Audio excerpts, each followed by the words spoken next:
Oh, I want to take a few minutes to go over the new Falcon Jet driving, what they call ramp driving requirements. So going forward, anyone who drives a cart uh, on the premises here at Falcon Jet must follow the new rules. I'm sure you're aware of the new white lines they have painted out there on the ramps or the tarmac. And, they've asked me to train our folks according to the same training that they're training their people by. But regardless of how their folks are driving, we have to follow their rules and regulations. This is considered policy that we must follow. So do your best to do that. They can suspend your driving privileges and or remove them completely from you. And if there's ever a serious incident or something they deem serious, they can completely remove you from the facility for this. So it's something you definitely need to pay attention to and make a part of your daily routine if you're driving a cart. So ramp driving requirements. Drivers must follow the designated vehicle path to their ultimate destination. In other words, you follow the vehicle pathway until you get to where you're going. Do not take any shortcuts. The path is marked by a solid white line to be followed by all non-aircraft traffic. Travel on the right-hand side of the line. So you stay on the right-hand side of the white line just like you would on the roadway. Same rules apply. Stop at all designated stop locations, looking both ways before proceeding. Use the 90-degree rule upon arriving by exiting the path closest to your designation. So what that means is that when you drive and you're following the line, if you have to go to, say, Paint Hanger 3, don't veer off at an angle and take a shortcut. Drive straight to it, turn right, 90-degree angle, drive, and then park at the hangar. They don't want us taking shortcuts across the pathways there. Park your vehicle out of the way from aircraft travel. Do not park your vehicle where you would block hangar doors or building exits. So stay away from all doorways completely. Park out of the way after you make your 90-degree turn and get to your destination. Inspect the vehicle before use for anything that could become dislodged or fall from the vehicle, creating the foreign object debris. So what that means is they don't want anything falling out of the carts. So if we're hauling trash, you have to make sure that your trash is secure so that the trash doesn't fall. If you're hauling cardboard, make sure the cardboard is secure enough to where it doesn't fall out. I have actually witnessed our folks driving and a bag of trash or a piece of cardboard or something blow out of the back and the driver never even knew it. That is considered foreign object debris, and that is something that we cannot create. So make sure everything's fastened down. I see trash bags, loose trash bags, gloves, different things that fall out of the cart. So we can't have that happening. That's something that they will definitely get on us about. Always travel on the right-hand side of the designated vehicle path following normal traffic rules. So just like you drive on the road out in the world, so you drive here. Stay to the right of the white line. It's two-way traffic, and follow those rules.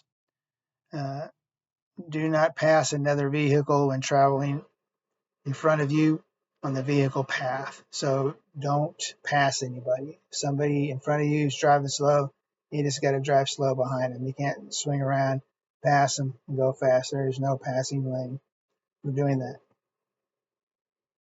Do not travel within 100 feet of a stationary aircraft. Find a different route. So stay as far away from the aircraft as you can.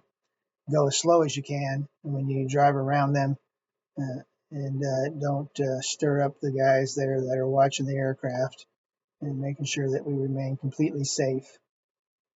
Do not travel within 200 feet of a moving aircraft. Park vehicle out of the way and wait for the aircraft to pass. So that's the best result, is don't even pass a moving aircraft at all. If you see a moving aircraft, just stop. Either turn around if there's nowhere to get out of the way. Otherwise, make a 90-degree angle turn, drive to one of the hangar buildings or somewhere, park, let the aircraft go by you, then begin your traveling again. The maximum speed is 15 miles an hour, which is probably about the limit of our carts. But if you have a cart that goes a little faster, just keep the speed limit down. They have asked that we must possess a valid government issued driver's license. So if you're driving a cart, you're supposed to have your driver's license on you. So I would carry that if I were you. So in case they ask to see it, you can produce that. Passenger vehicles must be insured and registered with facilities, which we take care of that. They know about our vehicles and our golf carts. Everything's under the ABM insurance. We must yield the right of way to an aircraft, emergency vehicles, and pedestrians. It's important that if you are driving and there's pedestrians walking across, you yield to them. They have the right of way. Any other emergency vehicle has the right of way, and aircraft always have the right of way. But I would even go so far as saying any Falcon Jet vehicle, just let them go. Stay off the radar. Don't bring any attention to us when we're driving. Be super safe, drive slow, don't upset anybody, and keep everything safe and sane. Vehicle requirements, they list the passenger vehicle requirements, which you will not be driving any passenger vehicles, although there is a bunk seat in the golf cart. And what you have to be aware of that is if it's a 2-passenger seat, you can only have 2 passengers in it. You can't squeeze 3 people in a 2-seat cart. We can't do that. No extra people, nobody riding on the back of the cart, hitching a ride on the side of the cart, anything like that. The golf carts, what they call passenger carts, must have a place card inside stating following requirement, authorization and training required prior to operating this vehicle. So we have to put a sign in there that before you drive the cart, you have to have signed off on the training. And this training, I have to turn it into their safety director of safety. And so they will have all this, and they may ask who you are if they see you and make sure that you're on the list. If you're driving a cart and you haven't taken the training, they could very well walk you out of here, so it's not worth the risk. And forklifts and other load carrying equipment, they must do the powered industrial check procedures. So they've given me a map, which I'll leave copies sitting out there for you to look at, but what they've asked us, see if you can see that. I don't know if you can see that or not, but there's different stop sign locations around. So wherever the stop sign locations are, just make sure you stop where it says stop, and pay attention to those things so that you don't bring any heat on you, because they will be watching. There's people going to be watching that. Aircraft taxi areas. All aircraft operating a Falcon Jet are limited to the areas described. So they too have limited areas where they can operate their aircraft. It's what they call taxi. Taxis when the aircraft is under its own power.